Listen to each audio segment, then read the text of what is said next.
watch Obi-Wan Kenobi? Yeah, I haven't seen the last bit yet. So. Fantastic. I loved it. No, I did. I watched it. It's very good. It was good up to the last bit, so we watched the last bit. Yeah. Sure, it's always important to watch the last bit, isn't it, Jen? Unless it's Urban Welsh's crime. Well, it dragged on a bit, in fairness. Fair enough. So yeah, we're back. We are back. We're back. Welcome to Junk Dilemmas, an Urban Welsh podcast. Happy New Year, James. Is it that long? I can't believe that we're at the 2022. Yeah. The last time we recorded... Nelson Mandela was alive. Well, I wouldn't go that far, but the war in Ukraine hadn't started. Alright. Lockdown restrictions were still in place. And I think United had won a match. Unlikely. That goes back I think Ollie was still in charge last time we recorded. Ollie Purcell? Yeah. I love the way you just name drop people that only me and you would know, and possibly one other person who listens to this. Well, that's enough for me. But yeah, I suppose. Are you going to apologise to our listeners as to why we haven't recorded? Well, it's mostly been your fault. Well, partly, yeah. I suppose, first of all, you hadn't finished the book till about February. There wasn't any pressure on me. True enough. Yeah. And then you had the trots for... I did, several months really, with several trot problems, so what can you do, you know? Fuck all. But we're here. Yeah, thanks very much. It's a balmy June evening, sorry. The sweat's dripping down a squelchy night. Yeah, so here we are. We're back to talk about porno. Not in general, just the book. That's all the sequel to Trainspotting. I think porno is something you should get into yourself. I don't think you should be sharing that with others. Well, you know, each to their own. But I suppose, while I think of it, we must do some Welsh news. I'm not going to add in any special effects for that, so they're just going to hear you doing that. Well, yeah. It's quite a lot of Welsh news, in fairness, since we last spoke. Is there? Yeah. Alright. I'm on top. I'm abreast of this, don't you worry. There's loads. But first and foremost, he got engaged. Did he? Yeah. He was a lucky man. I thought he was already married, but there you go. Obviously, he's been married and been divorced and is engaged again. I've seen that on Instagram, I believe. So. Alright. Who's the lucky woman? Yeah, it's a woman, yeah. That's about all I can tell you. She has blonde hair. Is she got a... I don't know. Alright. It's not... No. Alright. But who knows? It could be your neighbour if that was a crowd. If we keep going the way we're going, we might get invited. I'll say we will. Even to the stag would be nice, wouldn't it? So have some heads at that. Bruce Robertson and what was his name? Bruce Grobler. Who was his mate that he brought to Amsterdam? Yeah. I love you, bros. I can't remember his name. What was his name? Christ. Bunty was the wife. Yeah, Bunty will do. Yeah. So he's getting married. He's got a new book coming out in August. Another one? Yes. It's entitled The Long Knives, and it is a sequel to Crime. Alright. So he's actually said that it's going to be the second part in a crime trilogy. Now I would have thought that the crime trilogy started with Filth. Since how it's the same, you know, it's a sequel, but apparently not. It's only there'll be another one again after that. So he's going full whack on the old Ray Lennox. Raymondo. So that'll be out in August. So I reckon we try and read Crime before that, so that we can do The Long Knives. Yeah. Yeah. We still have to do the film of this, don't we? Yeah. That won't take long. That's good. Yeah. We have to do the film of Trainspotting 2. We have to do the Crime TV show. I've watched that. Well, yeah, I know, but we have to talk about it. Yeah, that's definitely wrong. And we have to read Crime and talk about that. It's a bumper summer for... It really is. Irvin. All I'm asking you to do, James, is go off and read a book about paedophiles and we'll be sorted. It's not much. What else do we have? Welsh news, boys. Oh yeah, there's 2 stage productions back up and running, or at least one is back up and running and one is debuting. Both at the Edinburgh Festival in August as well. Trainspotting Live, which I have seen. It's fantastic. I wouldn't mind. I think we should go. We go, as long as you don't have to watch the fucking play. It's not a play. Trust me, it's not a play. It's wacky. It's in your face. It's got naked butt cheeks, stuff Male like or that. female? Oh, both really. That's really good. That's on in Edinburgh, and so is a stage production of Porno. Oh. Yeah. So I think we should go to it. I'll take this opportunity live on air to propose this to you, James. Yeah, let's go. Should be a bit of crack. I might look into it. Who knows? Maybe we'll get free tickets now that we've plugged them on air. Definitely will. Because that worked a charm with that book. Why? What were we looking for? Remember the book I was trying to get? Oh, that's shite. You're better off doing it. It's gone down. It's gone down in price. I might actually buy it now. How much is it? 35 sterling. For what? It's a really good book. Of what? Pictures and words. What's the book about? It's about fucking Trainspotting. I showed you. It's a collector's item. Oh, is it just the actual book repackaged? No, it's not the book Trainspotting. It's about the film, so it's all like never been seen before. Pictures and interviews and stuff like that. Well, black and white, colour, all the formats really. Zany, yeah. Anyway, 35 quid. How much was it? 70, something like that. Jeez, I dropped it fairly quick, didn't it? Mustn't be going well. And that's why I'll strike when he's. Exactly. Well, if they had to give you the free book, think of the sales. Who knows the plugs that we could have given them, huh? Exactly. So yeah, I think that's all the Welsh news. Oh yeah, and The Long Knives, the sequel to Crime, is going to be made into the TV series. Crime 2, indeed. He reckons it's the quickest kind of adaptation made from one of his books in history. Well, some of them have been good and some of them have not been good, as we know. A lot of them have not been great. Maybe speed will make it be better. What? Maybe doing so quick will make it be better. Maybe so, yeah. They're probably thinking about it too much, farting around. Indeed. Let's get into Porno.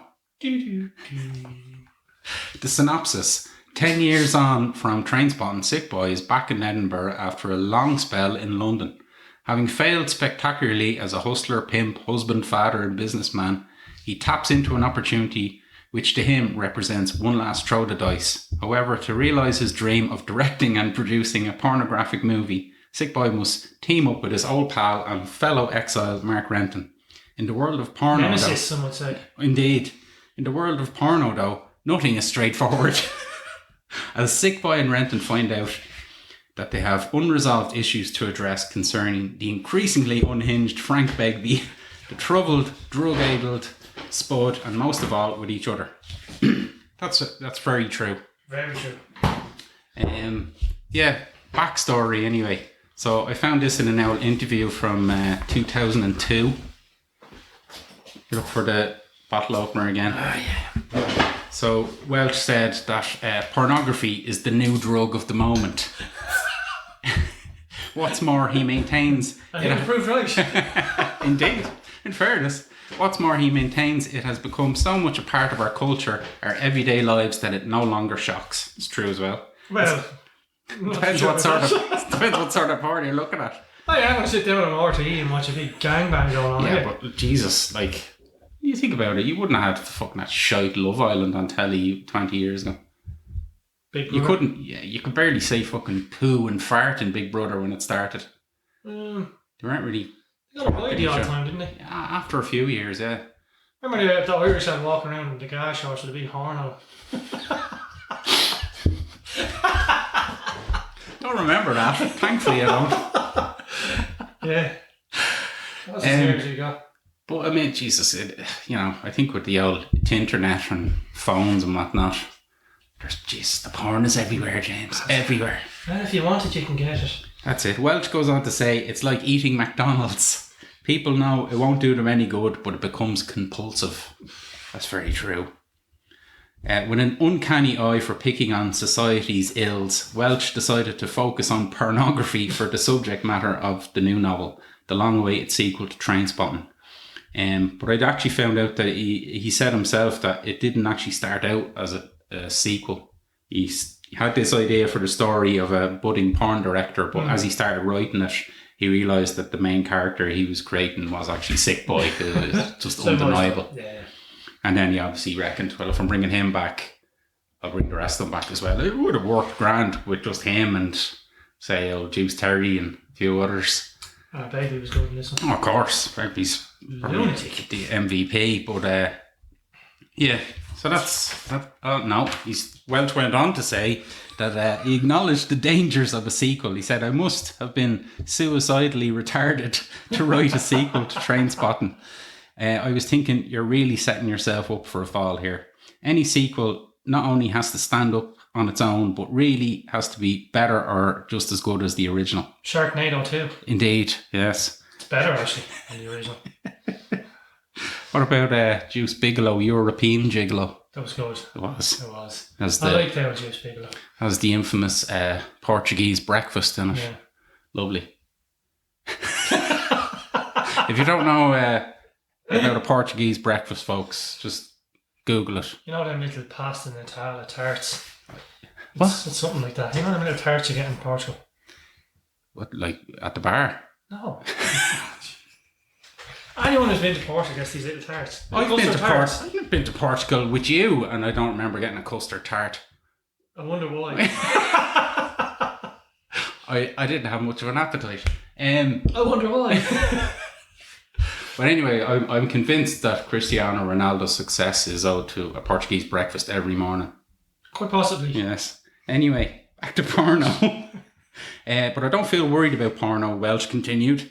I feel quite excited by the challenge. It feels an audacious thing to do.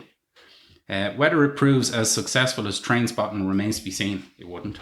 Though Ewan McGregor might think twice about appearing in the inevitable film version. I suppose he did appear in the film version, but all the porn was taken out, so... There was zero porn. Pretty much.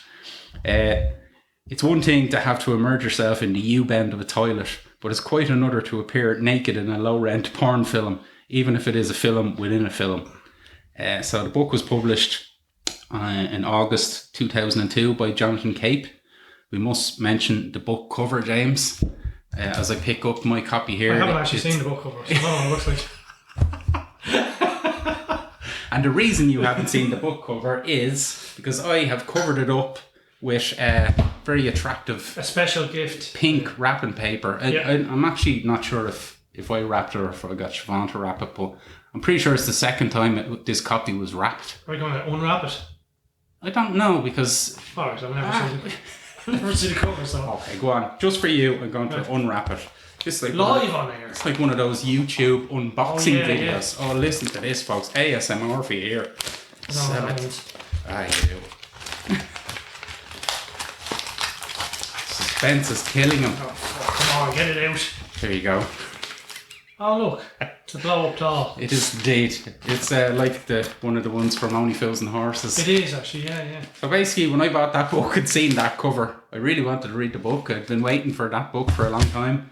But I was working in Guinness's at the time, getting the train into Houston every day, and I just said, I'm not reading that book on the train with that fucking cover on it with a picture of a blow-up doll. So I covered it up like a school book. It would draw attention to you wanking down the back of the bus. I remember Jules being quite disgusted with me. It's literature, for fuck's sake. Fuck them.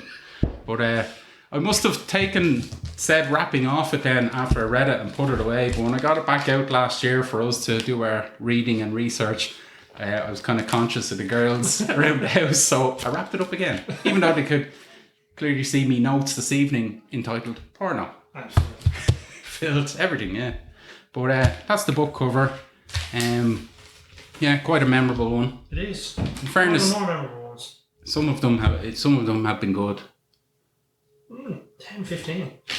Back in the day. It was pricey enough, wasn't it? It was actually, wasn't it? You must have got it brand new, did you? Hot from the press. Yeah. Oh God, I did. I remember I was eagerly awaiting that one when I heard it was coming. As you do. In a porno, yeah. So let's move on to the structure. So kind of small chapters again, much like Trainspotting. And jumping around. Oh God, jumping around more than House of Pain. Yeah. In the first person narrative, of course, with all the main players, just like Trainspotting. all the main characters and one new one, Nikki Fuller Shit, as they call her. But unlike Trainspotting's almost kind of short story collection format, these chapters all kind of build towards a bigger overall story. A crescendo. Indeed. Another difference from the format of Trainspotting is that each character has a kind of defined chapter heading depending on who it is. So, for instance, Sick Boys chapters all begin with scam, number, blah, blah, blah, and that continues. Obviously, the scams, people will notice, or would have noticed at the time, that the scams didn't start with number 1, because obviously this is fucking long into Sick Boys. He was doing it for a number of years. And I thought it was good. Skag Boys, which is a prequel, has the kind of earlier scams on lower numbers. Much like in Trainspotting with El Renton's Junk Dilemmas, which, of course, is where, you know. Where it all began for these crazy kids. That's it. But in this book, Renton's chapters all begin with Whores of Amsterdam, part, whatever, which is quite good. Spud's chapters are just narrative. Begbie's are all in capitals, which is good. And Nicky's are all quotes from the chapter, for example, a Simon David Williamson production. And the other thing about it is that each narrator is associated with their own way of speaking, and they're not all back in the old Scots dialect, the way Trainspotting and other books were. Renton and Sick Boy and Nicky, Nicky's not even Scottish. No. But the other two, because it's almost like because of their time away, they've lost their accent. But old Begbie and Spud are very much still in the thick of it. It kind of symbolises the fact that they've certainly not moved on in their lives in any respect, apart from, you know, going to prison the odd time. But so let's do the old breakdown, James. Let's break it on down, motherfucker. I think the best way to break this down is by doing each character, and we can kind of tell the story as it goes. Yeah, I can do with that. There's the doorbell. I'm not getting that. There's hordes of people at the door. Everyone wants to get a piece of porno. What the It's just Alexa saying there's someone at the door. So we have to start, of course, with said Simon David Williamson, aka Sick Boy. Yes. Speak. He doesn't want to be called Sick Boy anymore. Yeah, geez, fair play to you. I don't actually have that down. So when we first get hold of him, he's down in London. He's in London. Yeah, he's kind of burning his bridges down there, though. He's lost his job. Spectacularly. He's lost his job. Yeah, everything he touches turns to shit, really. Indeed, yeah. I suppose the chapters in Trainspotting that were down in London, kind of, we see the two of them. Well, actually, I tell it again, it's Skag Boys that kind of sets up their kind of first trips to London, but they have all these connections over time with the scum of the earth down there, basically. Yeah. And it was always funny that, you know, they'd kind of go down there to get away from the scum up there. The scum up in Scotland, yeah. Made it a whole new brand of scum. It's like, it's not really the way a holiday works. No. But obviously Renton went a bit further afield. He went to the Whores of Amsterdam for holidays. But and he was fleeing for his life. Yeah, well, he didn't flee very fucking far, did he? He went to one of the most visited places in Europe. Yeah, especially for lads who like stag do's and football. And horse. Yes, indeed. But anyway, Sick Boys in London, it was funny that he was riding the boss's wife, and did he send her? He sent them pictures down or something, did he? He did, yeah. Or it was a video, I think, wasn't it? Of her arse or whatnot. Yeah. But the one thing that I raised my eyebrows at straight away is that he mentions that she's actually paying maintenance for his young fella. Which I find that hard to believe. Well, you found it hard to believe. He said it in his own head, unless he was lying in his own head. I would believe him. I suppose, yeah, if Phil thought us anything, don't believe what's going on in somebody's head. No. You can't yourself anything in your head. I'm fucking I often do. Yeah, exactly. So, I'm fucking great at being one of them, alright. And we find out early enough that he's been sending gay porn into the prison to El Begbie. A running team, and it's very good. Salton prison. Do you think... He's not the only one. The only one sending in the gay porn? I didn't know. Was there more? Renton's doing it as well. No, Renton's not doing it. He was. I don't think he was, James. I think Sick Boy was fucking blaming it all on Renton. He blamed him in the end, but he was doing it as well. Oh, geez, I didn't pick up on that. I thought it was all... He's posted one time in Amsterdam. Did he not do it when he was in Amsterdam? Sick boy. Maybe he did. I think the whole point of it was he was framing. He was trying to frame for it. He convinced fucking Begbie anyway. Do you think that would have worked? Like, would they have accepted that into prison and passed it on to a cell?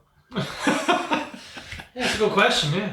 Maybe up in a Stop the violence, I suppose, if the lads are bumming the hole off each other. Stop the violence, start the wanking. Yeah.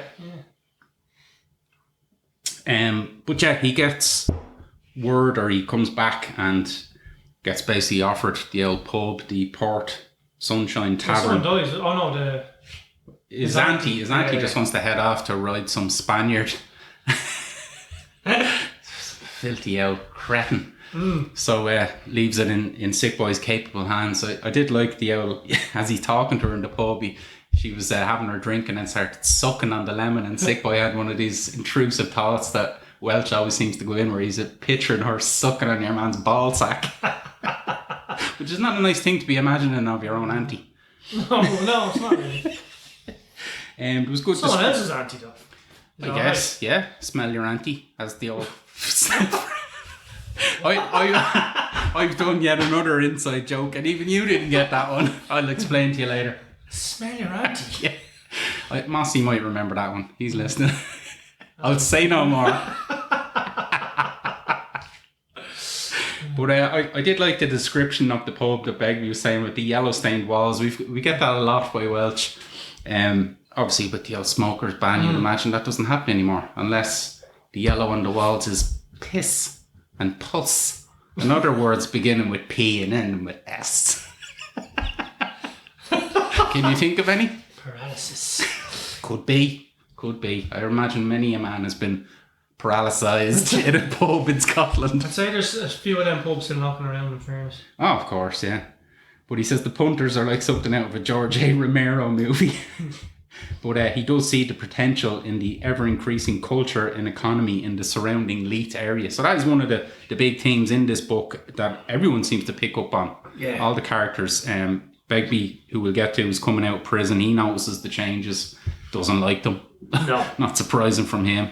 Renton, when he comes back, obviously sees a lot of change in the city, and Spud sees it so much he wants to write a fucking book about it. So you can only imagine that this was something that was definitely being picked up on. The gentrification of the Edinburgh. Indeed. Of Leith. I think it's probably something that Welch didn't necessarily like himself, you know.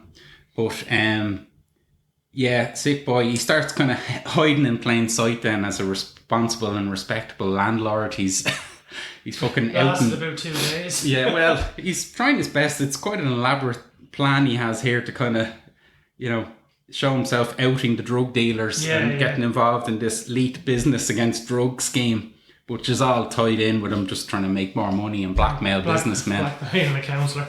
Yeah. But he's got scams galore. I suppose one of the main ones at the start is this 1690 scam that he thinks up. I think he gets the idea from himself and Spud hooked up and fleeced some other fucker that they know.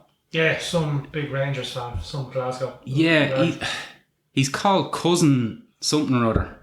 Cousin Dean, was it? No, it's actually Cousin Dodie. Right?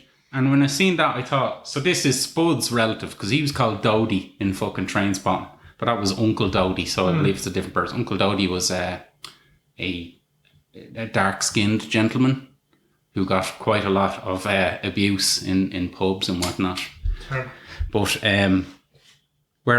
as you say, our cousin Dodie was a Jambo, and he has his PIN code for 1690. The same PIN code, and he actually has it tattooed on his arm.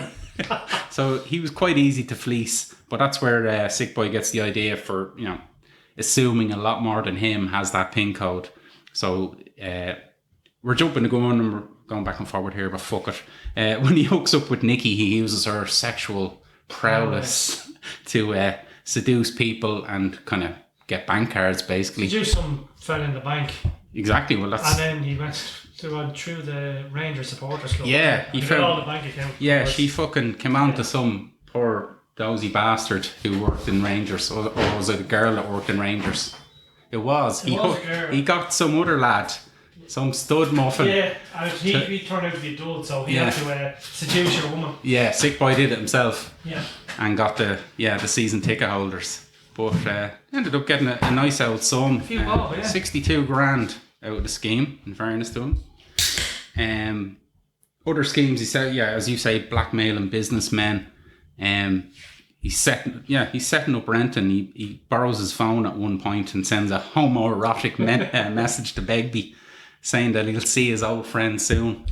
But I suppose the main thing that I noticed is that he has real disdain for his friends, even though he hasn't seen them for a while. Obviously, he hates Begbie for obvious reasons. He's the same for everyone. Yeah, he's a broken man. Yeah, he clearly he has a problem with Renton. Fair enough, but he's even Spud fucking sickens him now. He detests Spud.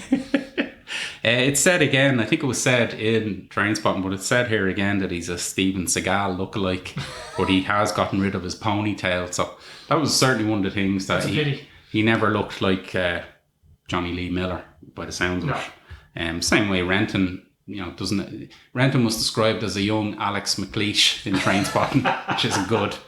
And Begbie is a much bigger man in the books. Although I think Welch himself has said that when he has written Begbie since, he does picture Robert Carlyle, which is fair enough. Exactly. But I'll mention Nikki. We'll get to her in a sec, but he does hook up with her and use her to his advantage when he wants her. I suppose that's the love story of the book. Intense love. Indeed. He meets up again with old Juice Terry. I think we've seen them kind of first meeting in Glue, where they were the two kind of Lotharios of the area in the local youth club. Yeah, true. Getting the girls. So of course he casts Terry as the star in this porno that he thinks up the idea of. He's a big massive Mickey. Not as bad or not as big as another chap that's coming up, but so the film's going to be called 7 Rides for 7 Brothers. They're basing it off all these scaldy fucking pornos that were getting made in pubs. Yeah. Previously, we can do better than that. Yeah. Is it gonzo porn? No. Oh, what it is? I don't. It was fucking horrific shit. I don't agree with using Muppets in porn. I think that's too sick. But yeah, you can only imagine fucking. Oh my god. Yeah. And then you'd have a lot of punters around watching it. Yeah. Like drinking and wanking. Yeah. Oh my god. Upstairs in some scaldy old fucking piss hole. Well, look, we may as well discuss it here. We didn't have that rumour in Selbridge in a pub, but there was a rumour that was going on upstairs in the video shop. There's more than that going on. Was there? What else was going on, Jen? Bum riding. Is that not part of said porno, no? Well, this is regular porn, male and female. This one. Okay, this was off the clock. This is more Freddie Mercury style. Okay, yeah. So singing and dancing. Yes. For a funky beat. Fair enough. Was there? I never heard that. Yeah, who told me that? Siobhan's brother told me that. Which one? 7 Rides for 7 Brothers.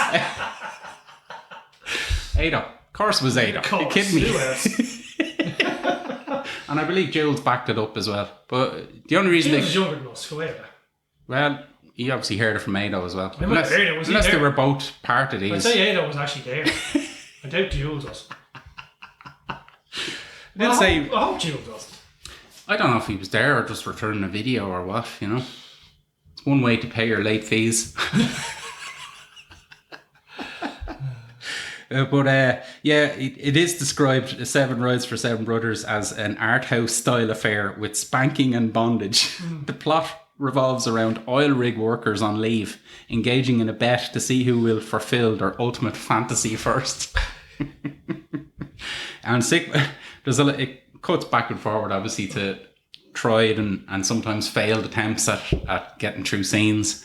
But I did like one bit where Sick Boy's directing and he shouts at Juice Terry, "Go for the arse now, Terry. That's it, Lawson. Let's see some anal action." And he does spot then this young lad, Curtis, this stammering, nervous Ned, just in the jacks beside him in the pub, who has literally an old langer down to his kneecaps. Yeah, a monster. And, just instantly recruits him for the film, obviously. So I suppose after just being spotted in a pub toilet with an enormous phallus, Curtis's life just changed overnight, I know mine did. But mishaps, as I say, do occur. Poor old Terry breaks his cock at one point. Yeah, unfortunate. And it's at the same time as the press are arriving to do photos with Sick Boy for an anti-drug story. So there's a bit of a commotion. It sounds like something out of Faulty Towers or a Carry On film. But the bits with Terry are always good. When he's in the hospital, he's getting erections at the nurses, which is causing him a lot of pain. Yeah, and the medicine he was given is supposed to stop that, but he reckons it doesn't work on his super cock. But Nikki and one of the other porn stars, if we use that term loosely, play a cruel trick on him by stripping and kissing each other in there. So causes a very painful erection for poor old. How did he actually break it? Trying to stick it in somebody's arse, I imagine. Once again, which goes down the whole arse route. Oh, he certainly does. Yeah. Burst banjo string, was it? Or just fractured? Do men have a banjo string? I thought it was only women. What? What's a banjo string? If you're not circumcised, how do you think it's held on? All right, okay. It's your banjo string. I thought it was just called the foreskin. Well, obviously it is. Surely if you burst your foreskin, that would be alright. It wouldn't be too bad. Burst your banjo string. A lot of blood down there. No, I think he done something when he fell on it or something. I suppose when you say broke it, there's no actual bones in it, isn't there? No, it's ripped skin. Nobody wants that. Ripped skin, yeah. No, but I think he actually fell on it when he had an erection or something, didn't he? I don't know. My eyes are wandering off out the window here, trying to picture all this thing. Yeah, Jesus, that's not good. No, not good. Anyway, thankfully, that hasn't happened to me or you. No. So that's Terry.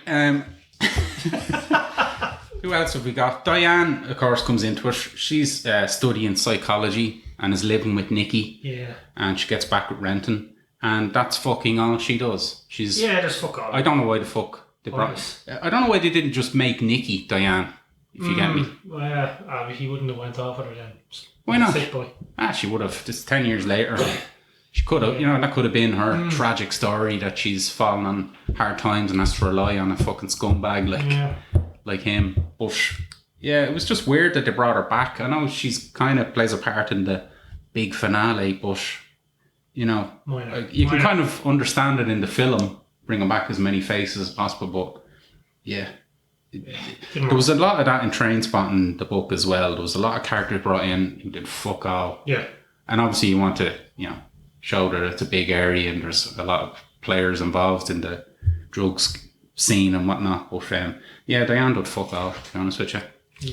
Yeah. Spud done a bit more, in fairness. Spud was depressing in this. He certainly was. Not a lot had changed for him, as you say. I got a lot worse. Yeah. I remember an interview with Welch, and it wasn't for this. I think it was for Dead Man's Trousers, which comes a lot later, but it is another sequel. And something drastic happens in Dead Man's Trousers for people that haven't read it yet. And Welch kind of went, well, something drastic has to happen because these characters, nothing's fucking changes for them. Renton, fair enough, fucks off. Sick Boy really doesn't change anything when you think about it. But Spud and Begbie, certainly not. I mean, the only thing that can happen with fucking Begbie is he's going to die or end up in prison. Kill more people. Kill more people, indeed. But Spud is the only one that's still struggling with heroin. And he's the only kind of voice that lingers about heroin in this book. There's not much. The accent is very strong in this one. I think it's stronger than... Probably, yeah. It's fucking ridiculous. Yeah. It's very hard to make out what the fuck he's very hard to... And you were reading it. You weren't listening to him. What the fuck? Do you not find, though, after... I certainly did, that... I think with this one, because it was jumping around. Yeah. In other previous, you get the whole lot. You sort of get into a rhythm or a routine with that. I know what you read normal, and next thing, he's just talking fucking chicken talk or something. That's very true, yeah. But yeah, he's the only one that's still obviously dealing with heroin. Sick Boy's fucking mad for the coke in this, obviously, but he doesn't see it as a problem. And again, it's a recreational. Yes, and it's a different type of drug to the problems that heroin can kind of bring anyway. But there's no real mention of Renton you know, he's just totally finished with heroin. Yeah. It's off everything. The odd Becks. But Spud, he has spells attending a counselling group. He mentions he has a kid, Andy, with Alison, who was in... the love of his life. Indeed. Well, she started off as Sick Boys. Yeah. Bit on the side at one point in Trainspotting. But he starts getting notions, as we said, about writing a book about the real elite.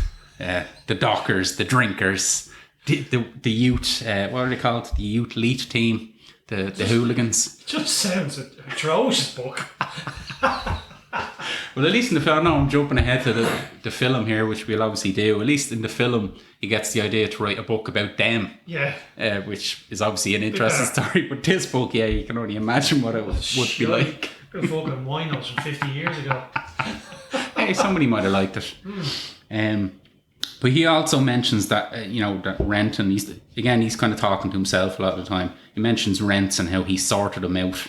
So this is kind of the first confirmation of this from Spud himself, because obviously Renton said at the end of Trainspotting that he'd try and, send some money to Spud. We seen it ourselves in the film Trainspotting. But I remember when we did the Acid House, he actually appeared in that story, A Smart Cunt, with your man Brian.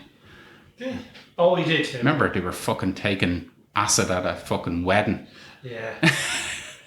But he actually told Brian that Renton ripped him off. So it was just, in fairness to Spud, it was quite a smart, elaborate plot to make sure that nobody knew that he had actually gotten money out of it, especially not fucking, obviously Begbie.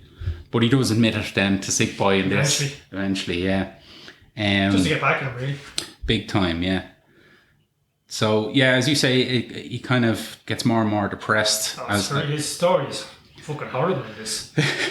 Fucking... He actually... The fucking rape scene there, we'll get to that. I suppose, yeah, we'll do it now. So he hooks up with this fucking old jail pal, Chizzy.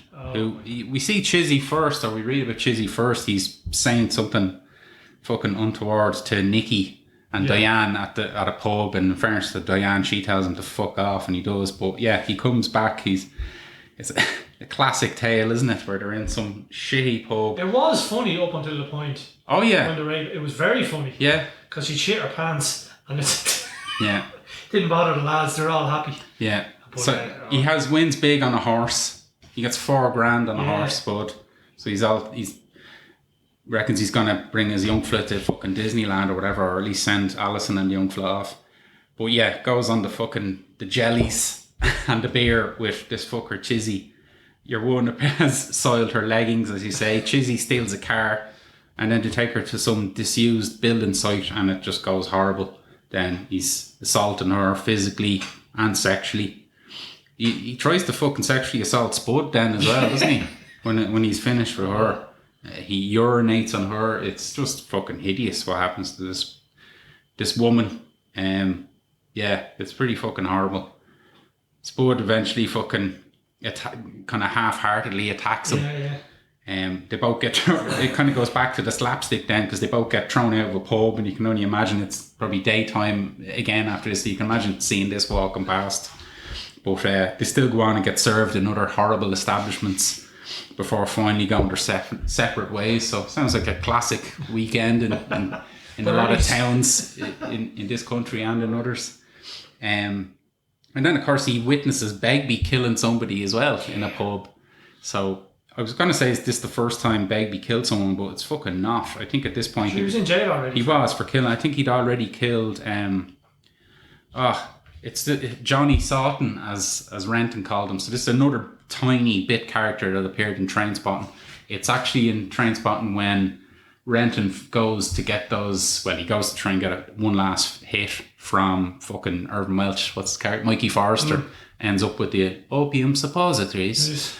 But this fucking other lowlife is in the flat. There's two lowlives in the flat. There's a portly lady who has I don't think it was a tattoo. I think she'd written it in biro or something on her tie, but it said "insert cock here." And then this other complete scumbag who, as Renton remarked, was still dressed in 70s clothes, where he'd obviously been in prison for a long stretch and got the clothes back when he got out, flares and everything. But that's the first fucker that Begbie apparently kills. He mentions his name here. I've just forgotten it. Maybe I have it further down in my notes. But he kills another bloke here who was kind of a mate, is it?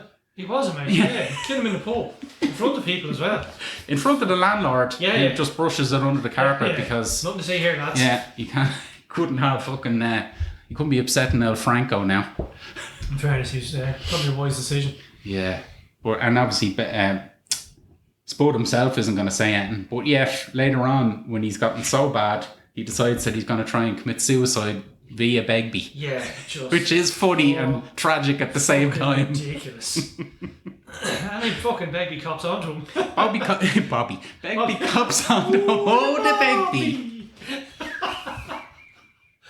Begbie cops onto him and then wants to batter him even more for trying to get him to try to turn me into a murderer. I'll fucking show you. But I suppose we may as well get to El Franco.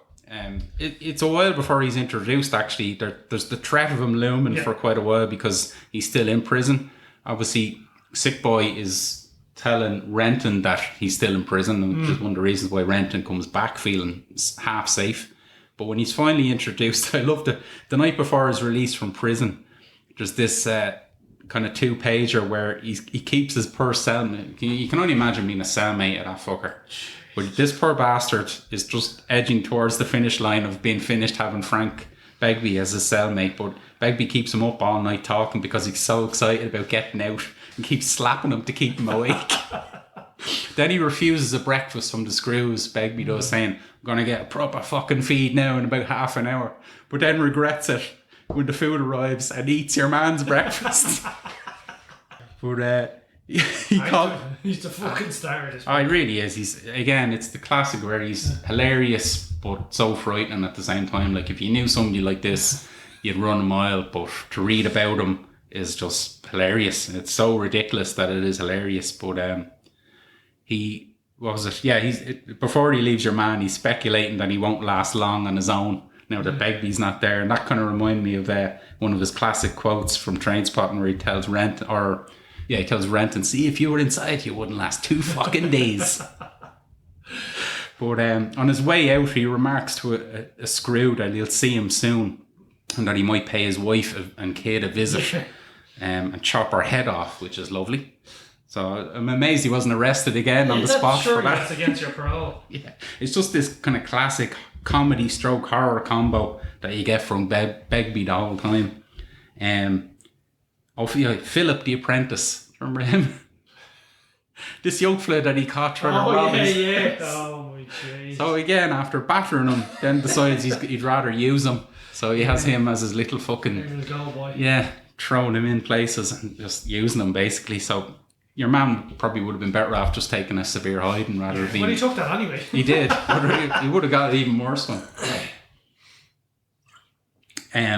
He's going around then kind of meeting up with everyone that he hasn't seen in a while. So you kind of get the two sides of this where Renton is coming back and meeting everyone again, but Begbie is doing it as well because he's just out of prison. He's meeting up with Second Prize. Second Prize is a complete teetotaler. He's found God. But Begbie keeps threatening him to go back on the drink, you boring bastard. And actually does force him to go for pints.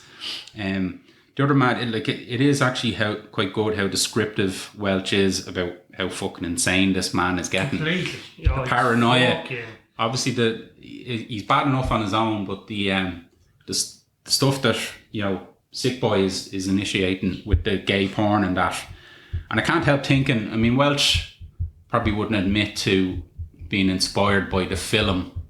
If you get me, he would tell you that this is just a straightforward sequel to his work, his book.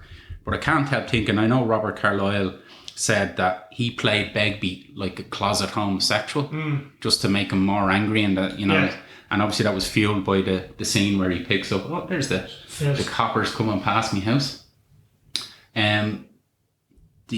So that scene in Trainspotting where he picks up the transvestite.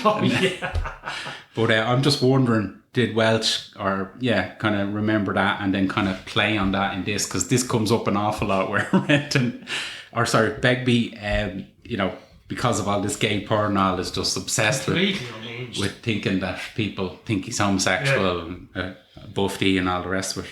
He's getting these headaches as well all the time. Yeah, mad fucking, what you call it? Migraines? Migraine, that's the yes. one. I was going to say hemorrhage, but not that severe. It could easily be fucking hemorrhaging.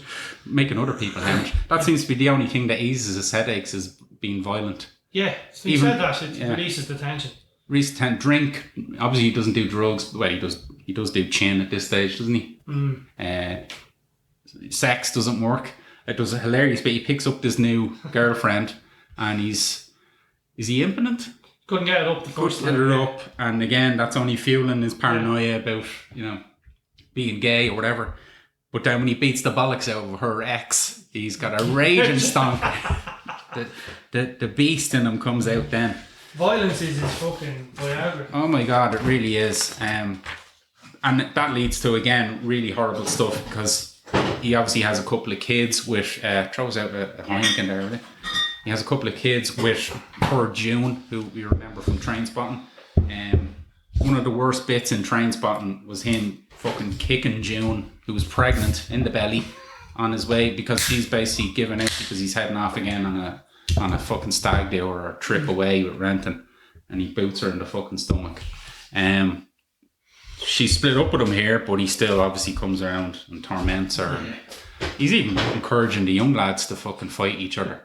He's already kind of reckons that one of them is harder than the other, and he's worried that the less tough one is going to become a buffy. Which again, this again common themes, because wasn't that something that was going on with poor El Roy in Marabou Stork? But shouldn't he tell the fucking how he stabbed his older brother? That's how he became the hardest in the house. Yeah. So that's what you should do.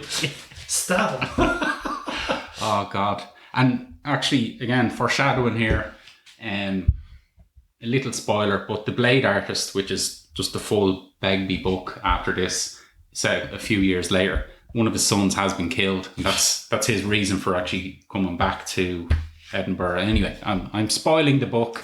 We haven't even got to it yet. Alert. But it's pretty horrific stuff with June, and fucking Spud gets mixed up in that as well because he's helping June at one point. Befriends her, and then Renton or Begbie finds out about that, and he's gonna give fucking Spud even more of a hiding. So he can take a hiding in fairness, Spud, he's gotten quite a few, hasn't he? But I suppose I won't say the main character because he's far from it in this, but I suppose the main catalyst in this is Renton kind of coming back, as well as the porno being. I suppose the hook of the book is the whole porno thing, which is the gimmick, as we say, that Welch is using. But Renton coming back kind of spurs all this chain of events. So we mentioned his only new drug is exercise. He's in the gym over there doing karate. He's managing a club over there, Luxury. Sounds very luxurious, doesn't it? In Amsterdam, it sure does. He has a girlfriend over there, but he's fucking sick of her. It's a horrible relationship. Again, I don't want to dwell on kind of boring women characters. I don't want the women characters to be boring. But most of them fucking are. There's actually no need for him to have a bird there. No. Because he kind of dumps her. She dumps him. Sorry. Yeah, it's just. But that's it, It's also revealed that he's actually been back and forth to Scotland a few times, which is interesting because he gets word he's still in contact with a few people from Edinburgh, so he kind of knows when Begbie's in prison and it's safe to go back, which it kind of spoils the big return for him in this book, the fact that, he's been doing it anyway. But I suppose that's the big difference between that and the movie. I suppose in the big movie version, you have to have him coming back for the first time. But I think it is kind of clever that he nips in and out whenever he wants. I always found it a bit ridiculous. I think I said this, that he didn't go further than Amsterdam anyway, because it's such a popular spot for... easily be found. Indeed. And he is spotted eventually by none other than old Carl Ensign Hewitt from Glue, who was over there doing one of his many gigs. And he obviously gets worried then that... He's been spotted. Yeah, but it's Ensign going back and just mentioning it in passing to Sick Boy that causes it all. So Sick Boy then goes over there plays a little detective work and is following A bit of Porno. He's going around on a bike, cycling past the club and cycling past his flat. They do have a final showdown. Did it come to fisticuffs? Which was 1 or 2 blows, is there? Yeah, I think it was. Yeah. And in fairness to Renton, he does say that he always intended on paying him back. He just never got around to it. And it's only been, I don't think it's quite been 10 years. It was obviously kind of 10 years in real life, but I don't think it's quite that in the old book. Still fresh in the memories. Jesus Christ, I'll open that window, but then we'll have people talking. That's unfortunate. It's fucking warm in here. Fucking sweatbox. You want to open the window? I don't want people hearing this show. They're fucking gas bagging out there. They don't give a bollocks. Yeah. Just open her crack. No? Open their crack. Go on, we'll soldier on. So, yeah, he still has feelings of guilt, but he still gets involved in a scam or two, and he certainly is. He's not too. Doesn't have his arm twisted too much to get into this porn scheme. No. And obviously, it's a way. He sees an opportunity. Yeah, well, it's a way to pay back Sick Boy, both financially and emotionally. Well, I don't think those emotions will ever be paid back. Well, certainly not by the end of it. But yeah, as you say, he kind of gets more nostalgic trips around Leith, visits with Gav Temperley. Gav Temperley, who was obviously in Trainspotting, and was in the film as well, but wasn't named as Gav Temperley, if I remember correctly. I remember watching Trainspotting for years thinking that this bloke was his brother, but it wasn't. It was just one of the other characters. Government. Meets up with Second Prize. Second Prize doesn't want to fucking know him. Fair enough, because you forget he ripped off him as well. Second Prize was one of the crew that went down to fucking London. Just didn't make the film. Didn't make the film. They kind of incorporated him into Spud. Yeah, really. Yeah. He does. If I remember correctly, Second Prize does fuck all because he's just drunk all the time. Yeah. There's kind of people just representing every voice, and his is drink, and he's just fucking pissed all the time. He does fall for Diane again though. Hooks up with her, as luck would have it. She's fucking Nicky's flatmate. But he doesn't really do much else. No. There's good bits coming up. He meets up with Sharon, his dead brother's widow. So this is the woman who he shagged while she was pregnant at his brother's funeral. But he gives her $8,000 for her trouble, so that was nice. An expensive ride. Yeah. Yeah, so some of the good bits with Renton I do actually have in the good writing, so we'll get to that. But I suppose the long and the short of it, I mean, we've covered the main characters. Can you think of anyone else? Juice. You did him. Yeah. Oh, Rab is in it. Billy Burrell's brother, Rab. He's in it a good bit at the start, especially. Yeah, but he's just the voice of reason a lot of the time, isn't he? Which he kind of was in Glue as well. That whole fucking mental night that they covered in Glue, he just got more and more boring as the night went on, because he was just the polar opposite to Juice Terry.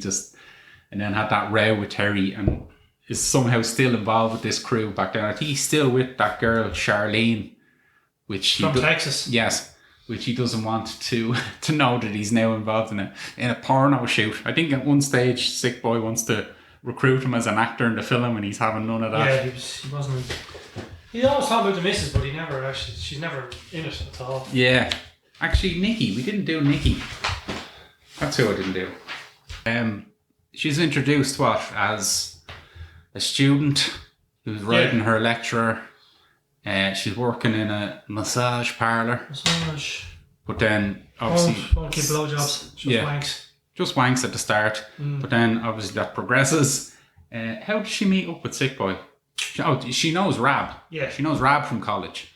Yeah. Who then brings her to the... She's intrigued by going to the scummier places. Yes. And obviously happens the riff-raff. Yeah. And then obviously gets inadvertently invited up to, first of all, view this porno. And wants to go up for the laugh because she's so crazy and wild. But then... promiscuous. But then kind of... It's like she's looking for attention. Yeah. And obviously still gets kind of seduced by Sick Boy as well. So in fairness, she does have an interesting character arc where, she starts off very impressionable. She does clearly know she's good looking and wants to use that to her advantage, but she is used and some would say abused by Sick Boy and others. I mean, she gets into prostitution then, doesn't she? She's meeting high-end stuff now, meeting wealthy fucking old bastards in hotel rooms. That was what it was. She was already wanking lads off. Is that not prostitution as it is? Oh yeah, it is. No. She makes the jump. Full on penetrative sex is what I'm implying here. But yeah, so she it's kind of a coming of age story for her really, because by the end of it she's had enough of Sick Boy's shit, she's had enough of everyone's shit, and as we know, she devises a plan in the end. I mean, we may as well, we're not spoiling it because we've read the book. Most people would have read the book. The book is over 10 years old. Yeah, it's fucking 20 years old. So the climax, pun not intended, is that they're invited to the Cannes Film Festival, well, the adult film festival anyway, which I didn't know existed. Did you? I did. Did you? It's kind of close. Now that I think about it, I'm having flashbacks to something. It was on Eurotrash also. Yeah, I was going to say Eurotrash, yeah. Lola Ferrari or something coming up with Ron Jeremy waving at the cameras on the red carpet. But so Sick Boy brings her out, Curtis with the big Mickey and a couple of others, and he puts him and Nicky up in a swanky place and sends out Curtis and the other bird to some shithole. But when he's over there kind of fraternising with the other porn stars and directors and has big plans for the future, then when he checks the account, he realises that all the 1690 scam money has been taken, and it's Diane and Nicky that have done it. But old Renton is involved as well, of course. It took more than that because they got a big load of cash from the film itself. From the film, and some producer gave them money to make more. They scammed it all. Yeah, so Renton fucked them over again with the two women. So this, as I say, is Nicky's last laugh on him. And certainly the most interesting thing that Diane does in the whole book. And we basically finish up then with old Begbie. Oh yeah, so we'll get to this. This is in my favourite writing, but basically, eventually, Begbie spots Renton, takes a fucking run at him across the street, gets run over, and then ends up in hospital. Renton obviously skedaddles then with the money. But by the time Sick Boy comes back, he goes to visit Renton. What happened when they were in the hospital? Remember, Renton was in the jacks and Begbie came in. I have that in me writing as well. Right, but yeah, I will fucking get to that. But so Begbie's in a coma and Sick Boy is there to visit him. They think he's fucked. Think he's not coming out. And starts admitting spilling his guts. that it was him that was sending the gay porn, and then the book literally ends with and how he fucking hates him and he thinks he's a fucking cabbage. And it's a good ending in fairness. Yeah, and Begbie's eyes open then. He grabs him by the arm, eyes open. But Begbie as well, while he's thinking just before he wakes up, is actually saying how he's really hurt by Renton's betrayal and is almost coming around to forgiving him. Did you pick up on that? Yeah, sort of, yeah. Which I'm wondering, is this the start of what eventually happens in The Blade Artist? I don't know. Anyway, we'll get to that. But yeah, it is a very good ending to the book. It's fucking hilarious and pretty frightening at the same time. But there's a bit of a climax to all. There's chases and there's fucking all sorts of there is, it all happens. It's like it's building up for a long time. Yeah. And then it all kind of happens all at once in the last few chapters. I say that's Renton going to visit Second Prize that really spurs on meeting Begbie, and obviously fucking Sick Boy, when he finds out he's been ripped off, wants to get the fuck back from France quick smart. And well, we suppose we don't know, it must have been the next day or whatever that he goes to visit Begbie in hospital. But good writing. We've talked about it long enough. Okay, I shall do this one from page 118. 118. Begbie looks from me to this Larry and back to me again. Dirty cunts, he says with real disgust. And suddenly an old fear comes over me for the first time since he came into the place. We're older and I've not seen the cunt for ages, but Franco is still Franco. You look at this at the lame brain and know that he's never going to move on. The marriage and domestic option simply isn't one for that twat. For the little beggar boy, it's death or life imprisonment, and taking as many down with him en route. Yes, the man still simply beggars belief. So I suppose that plays into what Welch was saying about how, you know, these characters are never going to change. No, they don't move on. They just get worse. Yeah. Page 303. So this is another famous toilet scene involving Mark Renton. So this is when, why is he in the hospital? We know Begbie goes to hospital with his son because they've had to fight. He's going to visit. Oh, he's going to visit Terry and his burst Mickey. His banjo string. His burst banjo string, yeah, which I've learnt all about tonight. So this is Begbie. I keep mixing up Begbie and Renton. This is Renton. I take my leave and find the men's WC. It's a big lavvy latrine, a row of sinks and 6 aluminium partitioned shithouses. It's very descriptive, isn't it? It is, yeah. I head into the trap nearest the wall, whipping down the winners and losers and the kecks before I start dropping the contents of my guts. What a relief. As I start wiping my arse, I hear somebody come into the bogs, then into the trap next door. As they settle and I finish my whole cleaning, I hear a curse, followed by a rap on the metal wall. The voice seems familiar. Hi mate, there's nae fucking bog paper in this trap. Gonna fucking well slide his over some. I'm going to say sure and share a moan about the poor maintenance of the bog when a face slaps into my head and my blood runs cold. But it can't be. Not here. It just fucking well can't be. I look under the space at the bottom of the partition, a gap of about 10 inches. A nice pair of black shoes, but they've got segs in them, and the socks. The socks are white. I instinctively pull my own trainered feet away from the edge as the voice menacingly shouts, "Get a fucking move on." Shakingly, I take some paper from the dispenser and slowly slide it under the door. All right, the voice gruffly mumbles. As I pull on my shreddies and trousers, I reply, "No bother," putting on as posh a voice as I can, as all the time sweating in sheer terror. I quickly exit without washing my hands. Dirty bastard. I can see Rab, Nicky, fuck, we don't need to do that bit. He's just scarpers out of there, quick smart. So that's obviously done slightly different for the film, which we'll get to, but it's really good, and it's...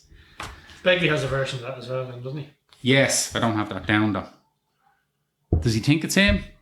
No, he doesn't think it's him, but he goes through the whole scenario. Yeah.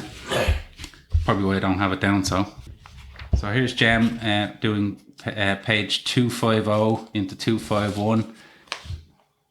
Oh. Terry looks a bit down for all this. I'm near going shagging a girl without blowing or mocking her. Remember, Terry, this is not sex. This is acting. This is performance. Doesn't even matter whether you're enjoying it or not. Of course I'm enjoying it. It's a spice of life, he says.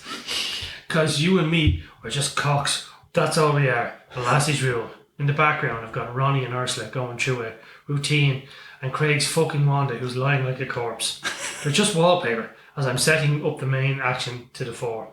I'm ready, Terry says, finding wood, as Rab looks inscrutably on. The cunt Grant is holding things up with the light. Then we're ready to go. He nods at Rab, and Vince announces we're running on sound. Action! So we're rolling as Nicky gobs hard in Melanie's arsehole and works on it. Gina sucks Terry's knob, and Mel, crab-like above, is ready to lower herself onto it.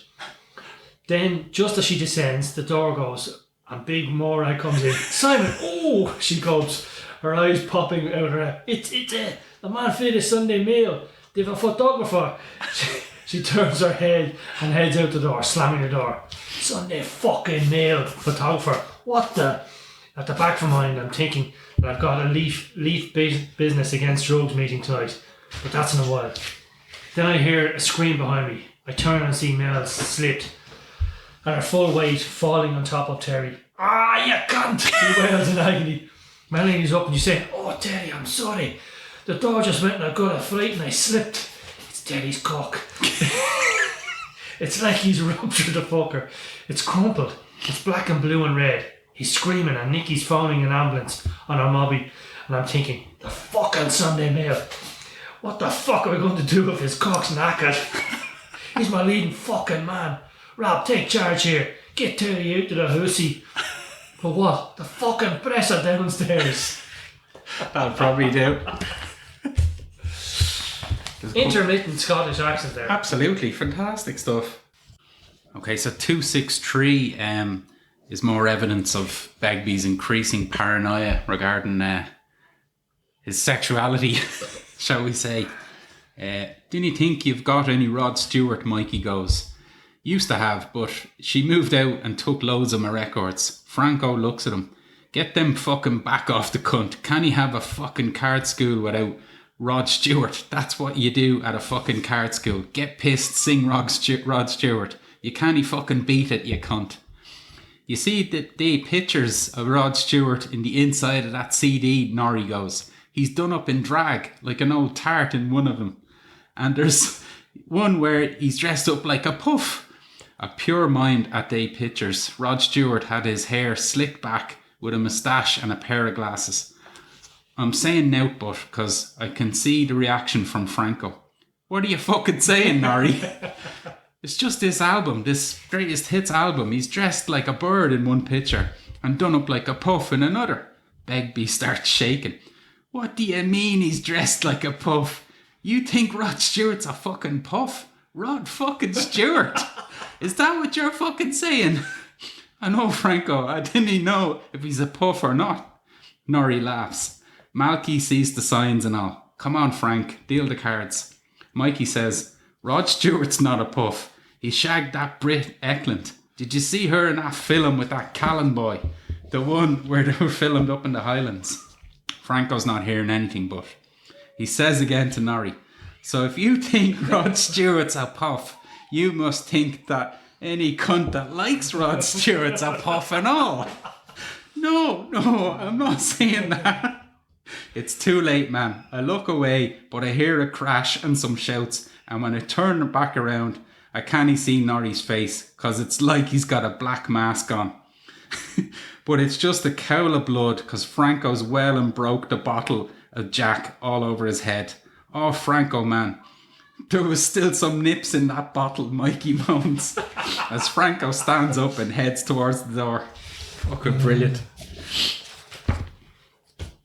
This one is, I should nearly put this in connecting lines, because it's become such a running theme, if you like, but I'll just read it quickly. This is Derek Connolly, Simon explains to me. Derek is a professional actor and he's going to coach us. You might have seen him in such things on the box as the Scottish villain in The Bill, Casualty, Emmerdale and... Taggart. Yes. That's all I'm mentioning that for. Sorry, Derek actually clarifies. Actually, I was an advocate in Taggart. Yeah, we love Taggart on Junk Dilemmas. And one other bit of good writing is on page 467. This is actually my favourite bit of writing in the whole book, I think. So this is Renton finally being spotted by Begbie towards the end of the book.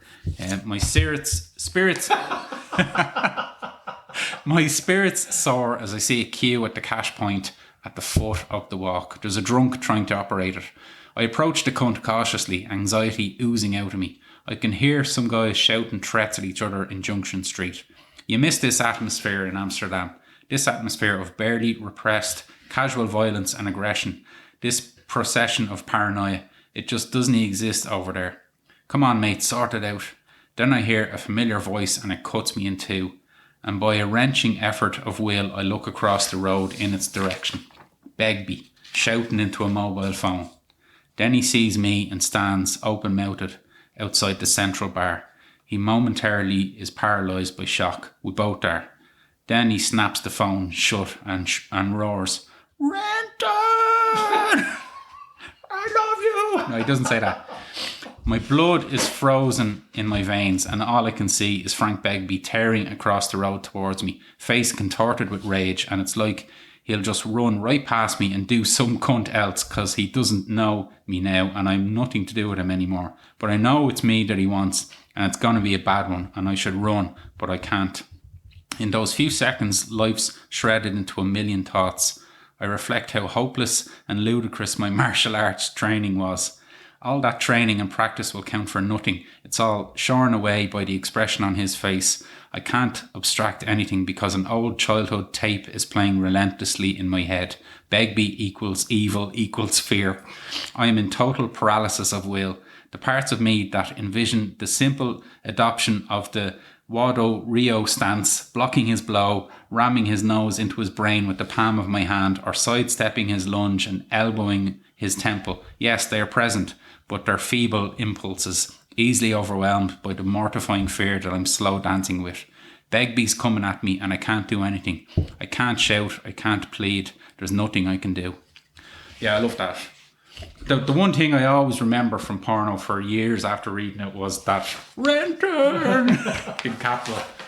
Because you can literally hear. I can see him. You can see Robert Carlyle and you can hear him. So yeah, that's my favourite bit. It's a good bit. So that's good writing. Disturbing writing, I suppose we'd have to just, we're not going to read them, but we'd have to just throw in the rape stuff. The rape scene is pretty, it's as bad as it gets from, it's pretty, everyone else in fairness. It's pretty poor. Yeah. And obviously the assault of Begbie's ex, June, as well. Yeah. The only other one I have for disturbing, and I have it just here on the computer screen, I'm going to read it. It's when Renton goes to visit old Seeker. So Seeker is another frightening character who's another drug dealer in the area. He's kind of like he was the second choice drug dealer after El Swanee in Trainspotting. And I believe Begbie goes on to kill him in one of the later books. Well, not in the book, but it's said in the book. But when Renton goes to visit him, so I'll just read it here. I never really know how to respond under such circumstances. I check a David Holmes flyer from the vaults, which is on Seeker's wall. I bet that was a good night, I remark, pointing to it. Seeker ignores me, looking at a box full of condoms he has under his bed. This was from a student bird from Substantial English lassie, he continues. And for a brief moment, I have a sense of them actually being women, melted and diminished into a strip of pink rubber by some laser that comes from Seeker's cock. This one here he points to, which is a tinted brown. This was a bird I met in the Windsor one night. Fucked her always in every hole, he tells me, before hissing out the standard sequence. Moot, fanny, arse. I could see Seeker on top of some daft wee lassie, him fucking her arse, her gritting her teeth in pain with the warnings of parents and mates about keeping the wrong company. A ruthless soundtrack to her pain and discomfort. Maybe she would even try to snuggle up with the cunt after, in order to con herself that it was all her choice, a real collusion, not something akin to rape. Maybe she'd just get the fuck out of there as soon as possible. Seeker's piss hole in the snow eyes flit over to another condom. That was a right dirty wee whore, that one. I fucked her big time. He was well known for trying to get birds to bang up. Mikey Forrester and him would give them skag and then fuck them while they were bombed. They loved getting lassies hooked, then fucking them for fixes. I'm looking at Seeker and thinking how people let badness adapt them, narrow and define their possibilities for so little reward. What's he getting out of it all? A poke at a corpse. So that's pretty disturbing that a man, talk about notches on your bedpost, but actually keeping the fucking condoms that you've used. That's not good. Yeah. No, that's bad. Why would you keep your old spunk? Well, Seeker. He wasn't just keeping old spunk by the looks of it. There's other bodily things involved as well. So that's disturbing stuff. Let's go on to connecting lines. We turned into a Star Wars podcast all of a sudden. Obi-Wan! So there's fucking loads of connecting lines here, obviously. Lots of characters from previous books. We get out Lexo, who we last seen in Glue. He kind of turned over a new leaf. He's a bit afraid of obviously, yeah. But he was the big. Well, he was one of the big wigs, yeah. Yeah, but he was a big hard cunt as well. Oh, he was, yeah. Still, when Begbie comes back. His changes his tune. Yeah, well, Lexo was involved, obviously, in the old Marabou Stork horrible rape as well. Yeah. Well, he was involved. Who knows? Yeah, exactly. He's mentioned in Filth, but he turned up in Glue and he was a changed man. He was working at a film festival. Yeah. And, so obviously he's kind of toned down a bit. He's more house trained now, so he's kind of obviously going to be lower down the pecking order to old Begbie, as most people would be. Good old Larry is in this as well. He's certainly still in the thick of things and he's hanging around with Begbie for a good bit of this. He, of course, of the Acid House, and he's also in Glue as well, old Larry. Begbie doesn't trust him. No, Well, I wonder why. He certainly doesn't. Really does not. Larry stabbed one of his mates in the stomach in Glue, didn't he? Some fat lad who, instead of going to the hospital, carried on taking more heroin and then had to really go to the hospital. Donnelly, that's the guy's name. Donnelly is the first person that Begbie kills, and that's the guy from Mikey Forster's flat in Trainspotting. Ensign Carl Hewitt, Rab Burrell, Juice Terry, all from Glue. Mikey Forster, again, as we mentioned him there in the Rod Stewart moment. He's just as fucking scummy as ever. He's worse than ever in this book. I mentioned Begbie's son Sean, who appears in a later book, The Blade Artist, and is killed. There's only one son in the film. Yes, he does indeed. They don't bring in the whole fighting sons and murdered son. Stab your brother. Yeah. See him. Charlene, Rab's girlfriend, is mentioned. Seeker, as we've just mentioned. The Doyles, the infamous Doyles from Acid House and Glue. Every fucking they're kind of like who are they like? They're not really in it, but they're mentioned an awful lot. A bit like local hoodlums, like the boogeyman. Yes. And the Beast is mentioned, aka Bruce Robertson's dad, is mentioned by Sick Boy when he said he'd rather share a prison cell with him than Begbie, which is pretty bad. And that's connecting lines. Well, the Beast would only pound one area. Begbie would pound every area. Oh, he would indeed. Overall thoughts, James? Very good. Thanks. Best book so far. Good. Do you want to elaborate on that? It's the best book I've read from Irvine Welsh. Is so it, far. Yeah. Well, that was very good. Very good. It's better than the film. Whereas the Trainspotting film is better than the book. And I think the book is better than the film in this one. Yeah, but the bones of it are obviously the same as the book or the film, but the film, which we'll obviously get to, relies a lot more on just the kind of nostalgia element. I thought it ends very well. There's a nice little twist at the end. Yeah, that's good. It's a good ending. You don't actually see the twist coming, which is good. No, you don't. But I suppose when you think about it, obviously when you think about it after it, you say, but at the time. Yeah, no, you don't see it coming. There's no real clues to it. It's just that, he kind of repeats really what the twist, I suppose, at the end of Trainspotting, That's a bit more elaborate, this one. A little bit. I suppose the main thing I took out of this, we've obviously said that Renton is the weakest character, considering he was probably my favourite character from Trainspotting originally. The fact that he's just more normal and socially accepted in this book, it just makes him more boring, really. It makes him less interesting. He's the straight man in a world full of fucking losers and lunatics. Heroin makes him interesting, unfortunately for him. He needs to go back on it. Well, I suppose he does in Skag Boys. That's a prequel, but he's quite good in that. Spud story, as you say, it's horrible. Most depressing by far in the book. Probably making him the most true to life character in the book as well. Certainly true to life in. Yeah, Chunky generally don't have a good ending. No, not usually. They don't last that long either. So. Yeah, he lasts a while, alright. Yeah.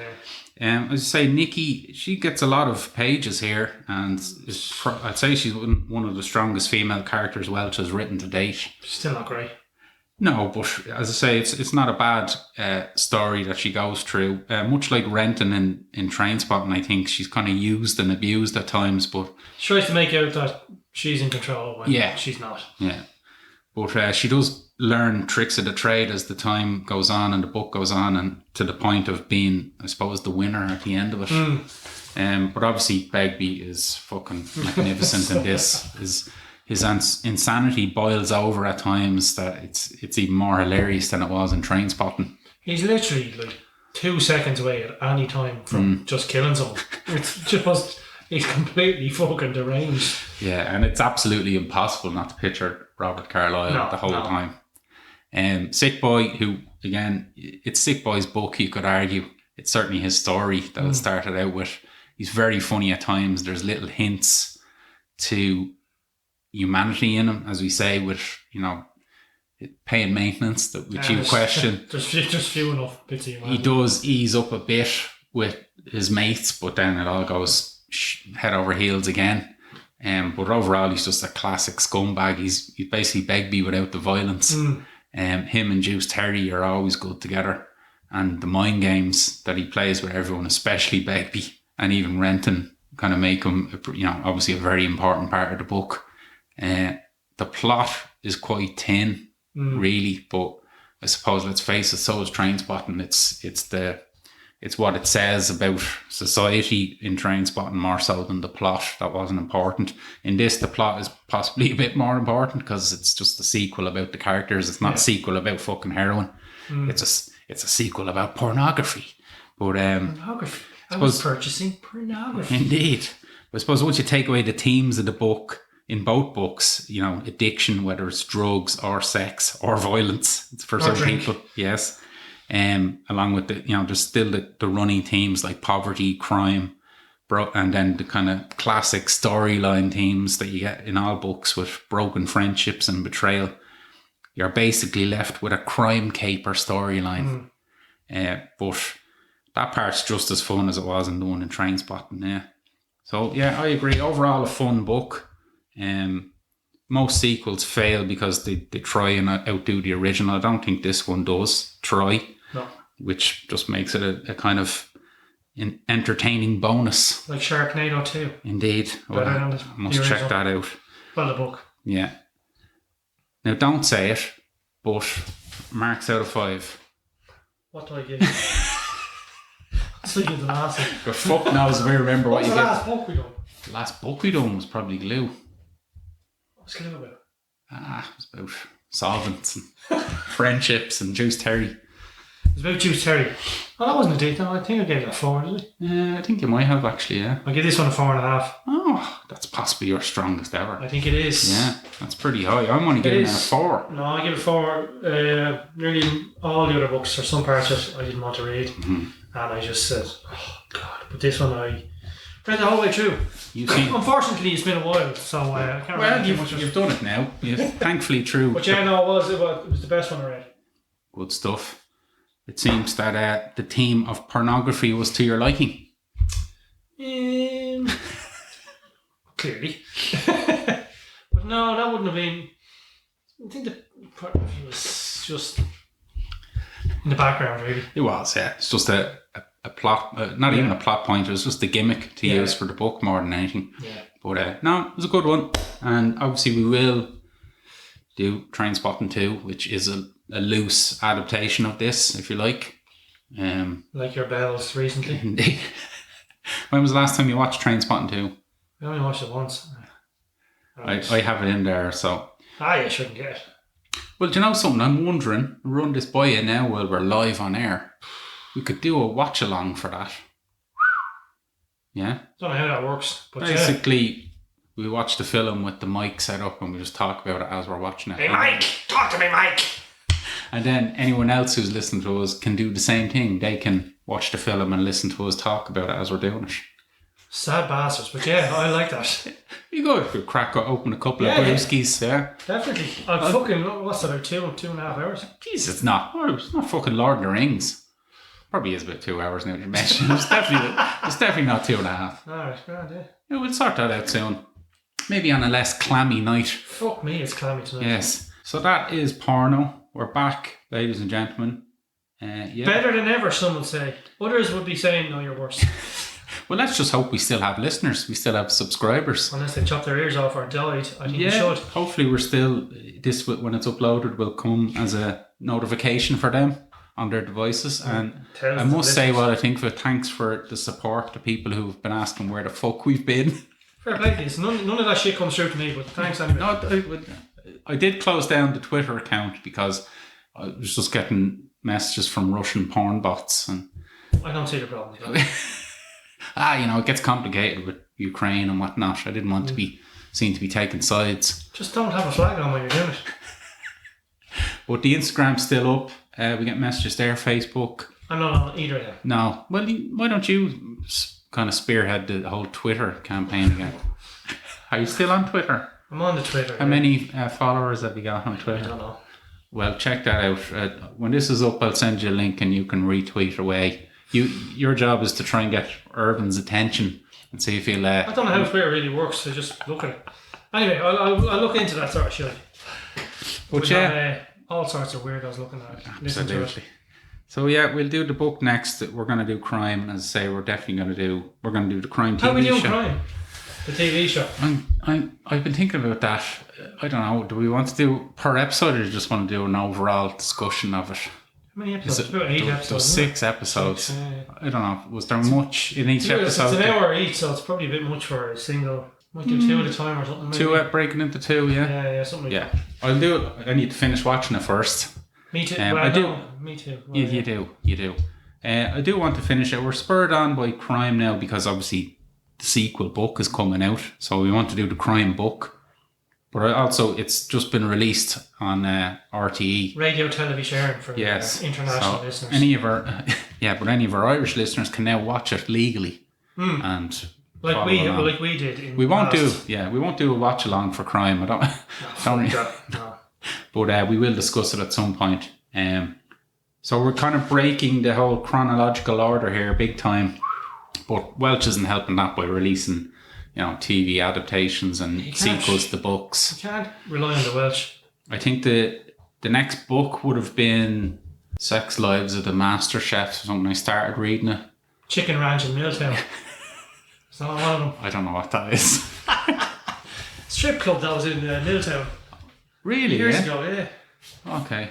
You know about that, but you don't know about the fucking pornos that were going on in the video shop down the road. No, sure, when we used to go to Garmatty, you'd drive by it. Oh, yeah. Chicken Ranch. Drive by Literally, it. a town smaller than our clock and had a strip club in it. Jeez, I never knew about that. It didn't have... The Chicken Ranch. Surely Cynic heard it. would have told you. I have heard the name Chicken Ranch, but I Yeah, thought it was a lot that's what it was further called. afield. Yeah. Right up the crack of the ass. Pretty much so, yeah. But anyway, that's it. Thanks for listening. Thanks for coming back. Thanks for your patience. Nothing to see here. James having another brew. Sure, why not? See you all. Slán. There we go. We finished with a crack.